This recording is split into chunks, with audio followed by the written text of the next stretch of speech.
Hi, I'm Kate, mother to a 5-year-old boy, and welcome to ParentalWays.com. No one told me how to be a mother. We took a birthing class, friends told us about sleepless nights, but no one told me how to raise my son. So for all of you first-time or would-be parents and parents who can relate, here's a list of the things I learned 5 years ago. First, taking a birthing class helps.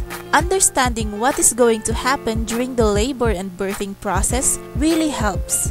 We also learned how to carry a newborn, give baths, and change diapers. These skills build confidence once the baby arrives. So if left alone to change the diapers, at least you won't over-engineer its attachment to the baby by adding duct tape and safety pins. Suddenly everyone is an expert. Every time I'd take the baby out to get some sun, we'd hear side comments about going out too late or too early or having too much clothes on him or too little.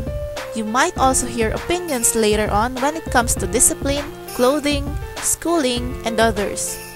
My advice is don't mind them. If you've done your own research and consulted your doctor, follow your plan. Ultimately, you're the parent and it's your job, not theirs.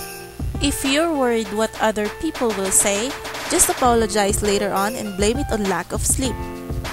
Each child is unique. The approach of taking care of a baby also informed our own approach to raising our son.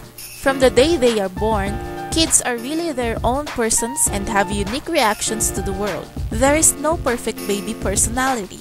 Them being cranky and crying all the time doesn't mean they'll become temperamental adults. Them being easy to take care of does not mean they will fulfill your dreams one day.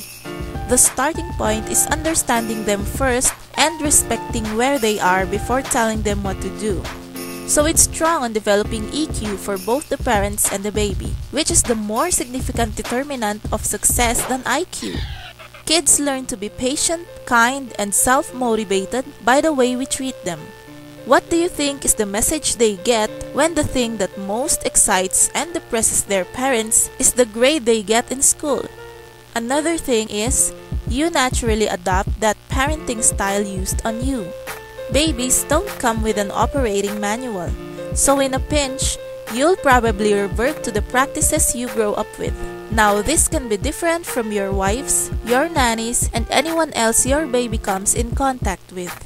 While this can be an emotional minefield, it's also a starting point for self-awareness. It's also a great starting point to discuss what your values are as a father and mother and how you both will raise your kid. Lastly, your heart grows bigger and you become more protective. Suddenly, it seems like there is so much space in your heart because every time you see a kid or a family, you feel for them. Maybe it's because you understand deep in your gut how precious and vulnerable your own child is. Naturally, this makes you want to protect them from anything that will harm them. Be it the boyfriend 20 years from now or that pesky dengue-carrying mosquito in the garden.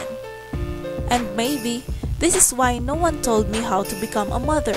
Maybe they knew from their own experience that once a baby comes into your life, you'll know what to do when it comes to the really important things.